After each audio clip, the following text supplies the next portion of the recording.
16ನೇ ಚಲನಚಿತ್ರೋತ್ಸವವನ್ನು international ಫಿಲ್ಮೋತ್ಸವ ಅಂತಾರಾಷ್ಟ್ರೀಯ ಚಲನಚಿತ್ರೋತ್ಸವವನ್ನು ಆಚರಣೆ ಮಾಡ್ತಾ ಇದ್ದೀವಿ. ಈ ಚಲನಚಿತ್ರೋತ್ಸವವನ್ನು ವಾರ್ತಾ ಇಲಾಖೆಯವರು, ಚಲನಚಿತ್ರ ಅಕಾಡೆಮಿಯವರು ಮತ್ತು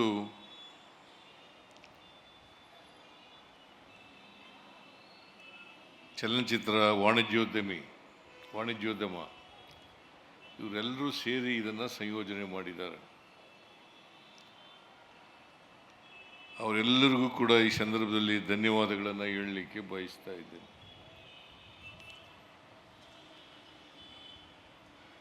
ಜೊತೆಗೆ ಅತ್ಯಂತ ಸಂತೋಷದಿಂದ 16ನೇ ಅಂತಾರಾಷ್ಟ್ರೀಯ ಚಲನಚಿತ್ರೋತ್ಸವವನ್ನು ಉದ್ಘಾಟನೆ ಮಾಡಿದ್ದೇನೆ ಅಂತ ಸಂತೋಷದಿಂದ ಹೇಳಲಿಕ್ಕೆ ಬಯಸ್ತೇನೆ. ಭಾಳ ಜನರು ಈಗಾಗಲೇ ಮಾತನಾಡಿದ್ದಾರೆ. ಚಲನಚಿತ್ರ ಅನ್ನೋದು ಇದೆಯಲ್ಲ, ಬರೀ ಅದೊಂದು ಕಲೆ ಅಲ್ಲ, ಅದು ನಮ್ಮ ಸಂಸ್ಕೃತಿನೂ ಕೂಡ ಹೌದು. ನಮ್ಮ ಬದುಕಿನ ಸಂಸ್ಕೃತಿಯನ್ನು, ನಮ್ಮ ನಾಡಿನ ಸಂಸ್ಕೃತಿಯನ್ನು, ನಮ್ಮ ದೇಶದ ಸಂಸ್ಕೃತಿಯನ್ನು ಮತ್ತು ವಿದೇಶಗಳಲ್ಲಿನ ಸಂಸ್ಕೃತಿಯನ್ನು ಜನರಿಗೆ ಪರಿಚಯ ಮಾಡಲಿಕ್ಕೋಸ್ಕರನೇ ಈ ಚಲನಚಿತ್ರೋತ್ಸವವನ್ನು ಮಾಡ್ತಕ್ಕಂಥದ್ದು. ಸೊ ಹಾಗಾಗಿ ಸಿನಿಮಾದ ಮೂಲಕ ಇದು ಒಂದು ಪ್ರಭಾವಿ ಮಾಧ್ಯಮ. ಈ ಮಾಧ್ಯಮದ ಮೂಲಕ ನಾವು ಚಲನಚಿತ್ರವನ್ನು ಏನಂತೀವಿ ಅಂತಂದರೆ ಸಮಾಜದ ಬದುಕಿನ ಪ್ರತಿಬಿಂಬ ಅಂತ ಕರಿತೀವಿ. ಅಷ್ಟಕ್ಕೆ ಸೀಮಿತ ಅಲ್ಲ ಇದು. ನಮ್ಮ ಸಮಸ್ಯೆಗಳೇನಿದ್ದಾವೆ, ಸಮಾಜ ಎದುರಿಸ್ತಾ ಇರ್ತಕ್ಕಂಥ ಸಮಸ್ಯೆ, ಜನರು ಎದುರಿಸ್ತಾ ಇರ್ತಕ್ಕಂಥ ಸಮಸ್ಯೆ,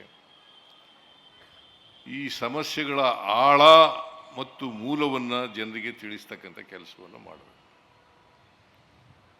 ಇವತ್ತು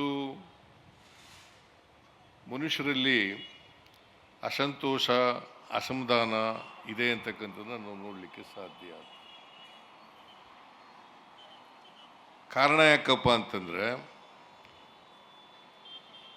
ನಮ್ಮಲ್ಲಿ ಅಸಹನೆ ಜಾಸ್ತಿ ಬೆಳೀಲಿಕ್ಕೆ ಪ್ರಾರಂಭ ಆಗಿದೆ, ವೈಷಮ್ಯ ಬೆಳೀಲಿಕ್ಕೆ ಜಾಸ್ತಿ ಆಗಿದೆ, ಪ್ರೀತಿ ಕಡಿಮೆ ಆಗ್ತಾ ಇದೆ, ಅಭಿಮಾನ ಕಡಿಮೆ ಆಗ್ತಾ ಇದೆ. ಈ ಕಾರಣದಿಂದ ಸಮಾಜದಲ್ಲಿ ಒಂದು ರೀತಿಯ ಅಸಂತೋಷವನ್ನು ನಾವು ನೋಡಲಿಕ್ಕೆ ಸಾಧ್ಯ ಆಗ್ತದೆ. ಈ ಅಸಂತೋಷ ಯಾಕೆ ಬಂದಿದೆ? ನಮ್ಮ ದೇಶದಲ್ಲಿ ಸಂಪತ್ತು ಎಲ್ಲ ಜನರ ಕೈಗೆ ಸಮಾನವಾಗಿ ಹಂಚಿಕೆ ಆಗಿಲ್ಲ.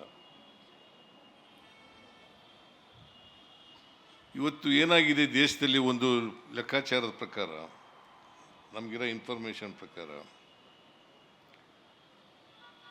1% ಜನರಲ್ಲಿ 50% ಸಂಪತ್ತು ಕೇಂದ್ರೀಕೃತ ಆಗಿದೆ. ಇಂಥ ಪರಿಸ್ಥಿತಿ ಇರುವಾಗ ಸಮಾಜದಲ್ಲಿ ಅಸಂತೋಷ, ಅಸಮಾಧಾನ, ಅಸಹನೆ, ದ್ವೇಷ, ಅಸೂಯೆ, ಹಿಂಸೆ ಇಂಥ ವಿಚಾರಗಳು ಸ್ವಾಭಾವಿಕವಾಗಿ ತಲೆ ಎತ್ತಲಿಕ್ಕೆ ಸಾಧ್ಯ. ಇವನ್ನೆಲ್ಲ ಕಡಿಮೆ ಮಾಡಬೇಕಲ್ಲ. ಅದಕ್ಕೋಸ್ಕರ ನಾವು ಈ ಥೀಮ್ ಇಟ್ಟಿರ್ತಕ್ಕಂಥದ್ದು ಸರ್ವ ಜನಾಂಗದ ಶಾಂತಿಯ ತೋಟ. ಅಂಥ ವಾತಾವರಣವನ್ನು ಸಮಾಜದಲ್ಲಿ ನಿರ್ಮಾಣ ಮಾಡಬೇಕಾಗಿರ್ತಕ್ಕಂಥದ್ದು ನಮ್ಮ ಸಿನಿಮಾ ಮಾಧ್ಯಮ ಅಂತಕ್ಕಂಥದ್ದನ್ನು ಮರೀಲಿಕ್ಕೆ ಸಾಧ್ಯ ಇಲ್ಲ. ಈಗ ನಾವು ಇವತ್ತಿಗೂ ಯಾಕೆ ರಾಜ್ಕುಮಾರ್ ಅವರ ಚಿತ್ರಗಳನ್ನು ಮೆಚ್ತೇವೆ ಅಂತಂದರೆ, ಆ ರಾಜ್ಕುಮಾರ್ಗಳ ಚಿತ್ರದ ಮೂಲಕ ಒಂದು ಸಮಾಜಕ್ಕೆ ಸೂಚನೆ ಹೋಗ್ತಿತ್ತು. ಈಗ ಇರಬೇಕಪ್ಪ ಸಮಾಜ ಅಂತಂದರೆ ಈ ಥರ ಇರಬೇಕು. ಅದಕ್ಕೋಸ್ಕರ ನಾವು ಅನೇಕ ರಾಜ್ಕುಮಾರ್ ಅವರ ಸಿನಿಮಾಗಳನ್ನು ಮೆಚ್ಕೊಳ್ತಾ ಇದ್ದೋ, ನೋಡಲಿಕ್ಕೆ ಹೋಗ್ತಾ ಇದ್ದೋ, ಅದು ಕಡಿಮೆ ಆಗ್ತಾ ಇದೆ ಅಂತಕ್ಕಂಥ ಭಾವನೆಗಳನ್ನು ಇವತ್ತು ನೋಡಲಿಕ್ಕೆ ಸಾಧ್ಯ. ಅದು ಆಗಬಾರ್ದು. ನಾವು ಯಾವುದೇ ಮಾಧ್ಯಮಗಳನ್ನು ನೋಡಿದಾಗ ಆ ಮಾಧ್ಯಮ ಸಮಾಜವನ್ನು ಬದಲಾವಣೆ ಮಾಡ್ತಕ್ಕಂಥ ಪ್ರಯತ್ನವನ್ನು ಮಾಡಬೇಕು. ಅದನ್ನೇ ನಮ್ಮ ಸಂವಿಧಾನ ಕೂಡ ಹೇಳುತ್ತೆ. ಸಂವಿಧಾನ ಏನು ಹೇಳ್ತದೆ? ಜಾತಿ ರಹಿತವಾದಂಥ ಸಮಾಜವನ್ನು ನಿರ್ಮಾಣ ಮಾಡಬೇಕು, ಸಾಮಾಜಿಕ ನ್ಯಾಯ ಎಲ್ರಿಗೂ ಇರಬೇಕು, ಸಮಾನ ಅವಕಾಶಗಳು ಇರಬೇಕು, ಅಸಮಾನತೆ ಹೋಗಬೇಕು. ಇವತ್ತು ಇಷ್ಟು ವರ್ಷ ಸಂವಿಧಾನ ಬಂದು ಜಾರಿಯಾದರೂ ಕೂಡ ನಮ್ಮ ಸಮಾಜದಲ್ಲಿ ಅಸಮಾನತೆ ಇನ್ನೂ ತೊಲಗಿಸಿಲ್ಲ. ಬಾಬಾ ಸಾಹೇಬ್ ಅಂಬೇಡ್ಕರ್ ಅವರು ಅದನ್ನೇ ಹೇಳಿದ್ರು. ನಮ್ಮ ಸ್ವಾತಂತ್ರ್ಯದ ಫಲ ಯಶಸ್ವಿ ಆಗಬೇಕಾದ್ರೆ, ಸ್ವಾತಂತ್ರ್ಯ ಸಿಕ್ಕದಕ್ಕೆ ಅದು ಯಶಸ್ವಿ ಆಗಬೇಕಾದ್ರೆ ಸಮಾಜದಲ್ಲಿ ಅಸಮಾನತೆ ಹೋಗಬೇಕು, ಪ್ರತಿಯೊಬ್ಬರಿಗೂ ಕೂಡ ಸಮಾನ ಅವಕಾಶಗಳಿರಬೇಕು, ಪ್ರತಿಯೊಬ್ಬರು ಕೂಡ ಆರ್ಥಿಕವಾಗಿ ಸಾಮಾಜಿಕವಾಗಿ ಸಬಲರಾದಾಗ ಮಾತ್ರ ಆಗಬೇಕು. ಇದನ್ನು ತೋರಿಸ್ಬೇಕಲ್ಲ, ನಾವು ಜನರಿಗೆ ತೋರಿಸ್ಬೇಕಲ್ಲ. ಇದು ಆ ಕೆಲವು ಚಿತ್ರಗಳಲ್ಲಿ ತೋರಿಸ್ತಾ ಇದ್ದಾರೆ. ಆದರೆ ಕೆಲವು ಚಿತ್ರಗಳು ಮತ್ತು ಯಾವುದೇ ಕಾರಣಕ್ಕೆ ಮೌಢ್ಯಗಳನ್ನು ಬಿತ್ತಕ್ಕಂಥ ಚಿತ್ರಗಳನ್ನು ಮಾಡಲಿಕ್ಕೆ ಹೋಗಬಾರ್ದು. ಯಾವುದೇ ದೇಶ ಇರಲಿ, ಭಾರತ ದೇಶ ಇರಲಿ, ಕರ್ನಾಟಕ ಇರಲಿ, ಯಾವುದೇ ರಾಜ್ಯ ಇರಲಿ, ಮೌಢ್ಯಗಳು ಮಾತ್ರ ತೋರಿಸ್ತಕ್ಕಂಥ ಕೆಲಸ ಮಾಡಬಾರ್ದು. ಯಾಕಂದರೆ ನಮ್ಮ ಕಿಶೋರ್ ಕುಮಾರ್ ಅವರು ಹೇಳಿದ್ರು, ಬಸವಣ್ಣವ್ರ ವಿಚಾರಗಳನ್ನು ಹೇಳಿದ್ರು. ಬಸವಣ್ಣವರು ಕರ್ಮ ಸಿದ್ಧಾಂತವನ್ನು ತಿರಸ್ಕಾರ ಮಾಡಿದ್ರು. ನಮ್ಮಲ್ಲಿ ಭಾಳ ವಿದ್ಯಾವಂತರು ಕೂಡ ಕರ್ಮ ಸಿದ್ಧಾಂತನ ನಂಬ್ತಾರೆ. ಇವತ್ತು ಕರ್ಮ ಸಿದ್ಧಾಂತವನ್ನು ಸಂಪೂರ್ಣವಾಗಿ ತೊಡೆದಾಕ್ತಕ್ಕಂಥ ಕೆಲಸ ಆಗಬೇಕಲ್ಲ. ಸೊ ಆ ಥರದ್ದು ಜನರಿಗೆ ತಿಳಿಸ್ತಕ್ಕಂಥ ಕೆಲಸವನ್ನು ಮಾಡಬೇಕು. ಇವತ್ತು ತಂತ್ರಜ್ಞಾನ ಭಾಳಷ್ಟು ಬೆಳೆದಿದೆ. ಭಾಳ ದೇಶದ ಜನರು ಇಲ್ಲಿ ಬಂದು, ಭಾರತದಲ್ಲಿ ಬಂದು ಚಲನಚಿತ್ರಗಳನ್ನು ನಿರ್ಮಾಣ ಮಾಡ್ತಕ್ಕಂಥ ಕೆಲಸ ನಡೀತಾ ಇದೆ. ಡಿಜಿಟಲೀಕರಣ ನಡೀತಾ ಇದೆ.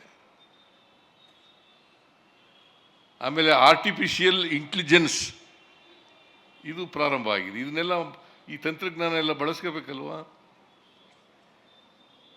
ಏನಾಗುತ್ತೆ, ನನಗೆ ದೂರ್ತಾರೆ, ಗೋವಿಂದು ಇಲ್ಲೇ ಇರಬೇಕಲ್ಲ ಕಾಣಿಸುತ್ತೆ. ಕನ್ನಡ ಸಿನಿಮಾಗಳೆಲ್ಲ ನೋಡೋದು ಕಡಿಮೆ ಆಗ್ಬಿಟ್ಟದೆ ಅಂತ. ಯಾಕಂತಂದರೆ ಇವತ್ತು ಸಮಾಜವನ್ನು ಪ್ರತಿಬಿಂಬಿಸ್ತಕ್ಕಂಥ, ಬದುಕನ್ನು ಪ್ರತಿಬಿಂಬಿಸ್ತಕ್ಕಂಥ, ಅದಕ್ಕೆ ಪರಿಹಾರವನ್ನು ಹುಡುಕ್ತಕ್ಕಂಥ ಕೆಲಸ ಆಗಬೇಕು.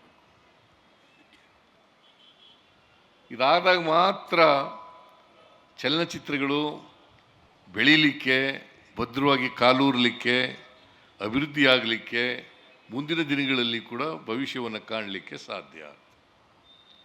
ಆ ಕೆಲಸವನ್ನು ಮಾಡಬೇಕು ಅಂತೇಳಿ ಭಾಳ ಜನ ಇಲ್ಲಿ ಸಿನಿಮಾ ನಿರ್ದೇಶಕರು, ನಿರ್ಮಾಪಕರು, ನಟರು, ಚಿತ್ರ ಏನು ಡಿಸ್ಟ್ರಿಬ್ಯೂಟರ್ಸು ಅವರೆಲ್ಲ ಇದ್ದೀರಿ. ನೀವು ಯೋಚನೆ ಮಾಡಿ, ಅದನ್ನು ಯೋಚನೆ ಮಾಡಬೇಕು ಅಂತೇಳಿ. ಅದಕ್ಕೆ ಕರ್ನಾಟಕದಲ್ಲಿ ಎಲ್ಲವೂ ಇದೆ. ಬೆಂಗಳೂರು ಒಂದು ಜಗತ್ತು, ಕರ್ನಾಟಕ ಒಂದು ಜಗತ್ತಿದ್ದಾಗಿ. ಎಲ್ಲ ಸೌಕರ್ಯಗಳಿದ್ದಾವೆ, ಎಲ್ಲ ಸೌಲಭ್ಯಗಳು ಇದ್ದಾವೆ, ಅಂಥ ವಾತಾವರಣವೂ ಇದೆ, ಎಲ್ಲ ಸಿಗ್ತದೆ ಇಲ್ಲಿ. ಆದರೆ ಈ ಬೆಳವಣಿಗೆ ಆಗ್ತಾ ಇರ್ತಕ್ಕಂಥ ತಂತ್ರಜ್ಞಾನ, ವಿಜ್ಞಾನವನ್ನು ಬೆಳೆಸ್ಕೊಂಡು ಚಲನಚಿತ್ರ ಕೂಡ ಬೆಳೀಲಿ, ಉತ್ತಮ ಅಭಿರುಚಿಯ ಚಿತ್ರಗಳನ್ನು ಜನರಿಗೆ ಕೊಡಲಿ, ಸಮಾಜ ಬದಲಾವಣೆಗೆ ಬೇಕಾದಂಥ ವಿಷಯವನ್ನು ಮುಂದಿಟ್ಟುಕೊಂಡು ಮಾಡಲಿ ಅಂಥೇಳಿ ನಾನು ಈ ಸಂದರ್ಭದಲ್ಲಿ ಅವರಿಗೆ ಹೇಳಿಕೆಯನ್ನು ಮಾಡ್ತೇನೆ. ಅದಕ್ಕೆ ಬೆಂಗಳೂರಿನಲ್ಲಿ, ಮೈಸೂರು ನಗರದ ಹತ್ರ ಒಂದು 12 ಕಿಲೋಮೀಟರ್ ದೂರದಲ್ಲಿ ಫಿಲ್ಮ್ ಸಿಟಿ ಮಾಡ್ತಾಯಿದ್ವಿ. ನಾನು ಹಿಂದೆನೇ ಮುಖ್ಯಮಂತ್ರಿ ಆಗಿರುವಾಗ ಘೋಷಣೆ ಮಾಡಿದ್ದೆ ಕೊಡಬೇಕು ಅಂತ. ಆಮೇಲೆ ಕುಮಾರಸ್ವಾಮಿ ಮುಖ್ಯಮಂತ್ರಿ ಆದಮೇಲೆ ಇಲ್ಲ ರಾಮನಗರಕ್ಕೆ ತಗೊಂಡು ಹೋಗೋಣ ಅಂತ ಏನು ಅಲ್ಲಿಗೆ ಕೈ ಬಿಟ್ಬಿಟ್ರು. ಆಮೇಲೆ ಈಗ ಮತ್ತೆ ನಾನು ಬಂದ ಮೇಲೆ ಮುಖ್ಯಮಂತ್ರಿ ಆದಮೇಲೆ 150 ಎಕರೆ ಜಮೀನನ್ನು KIDBಯಿಂದ ವಾರ್ತಾ ಇಲಾಖೆಗೆ ವರ್ಗಾವಣೆ ಮಾಡಿದ್ದೇವೆ. ಬಂದಿದ್ದೀನಪ್ಪ. ಅದನ್ನು PPP ಮಾಡೆಲಲ್ಲಿ ಮಾಡಬೇಕು ಅಂತ ಮಾಡಿದ್ದೀವಿ. ಯಾಕಂದರೆ ಎಲ್ಲ ಸೌಕರ್ಯಗಳು ಕೂಡ ಸೌಲಭ್ಯಗಳು ಕೂಡ ಸಿನಿಮಾ ತಯಾರು ಮಾಡಲಿಕ್ಕೆ ಏನೇನು ಬೇಕು, ವರ್ಲ್ಡ್ ಕ್ಲಾಸ್ ಫಿಲ್ಮ್ ಸಿಟಿಯನ್ನು ಮೈಸೂರಿನಲ್ಲಿ ಮಾಡ್ತಕ್ಕಂಥ ಕೆಲಸವನ್ನು ಮಾಡ್ತೇವೆ ಅಂತಕ್ಕಂಥ ಮಾತುಗಳನ್ನು ಹೇಳಲಿಕ್ಕೆ ಕರ್ನಾಟಕ ಸರ್ಕಾರ ಯಾವಾಗಲೂ ಕೂಡ ನಿಮ್ಮ ಜೊತೆ ಇರ್ತದೆ, ಒತ್ತಾಸೆಯಾಗಿರ್ತದೆ, ಎಲ್ಲ ರೀತಿಯ ಬೆಂಬಲವನ್ನು ಸಹಕಾರವನ್ನು ಕೊಡ್ತೇವೆ. ನೀವು ಜನಕ್ಕೆ ಬೇಕಾದಂಥ, ಸಮಾಜಕ್ಕೆ ಬೇಕಾದಂಥ, ಬದುಕಿಗೆ ಸಂಬಂಧಪಟ್ಟಂಥ ಚಿತ್ರಗಳನ್ನು ಮಾಡಿ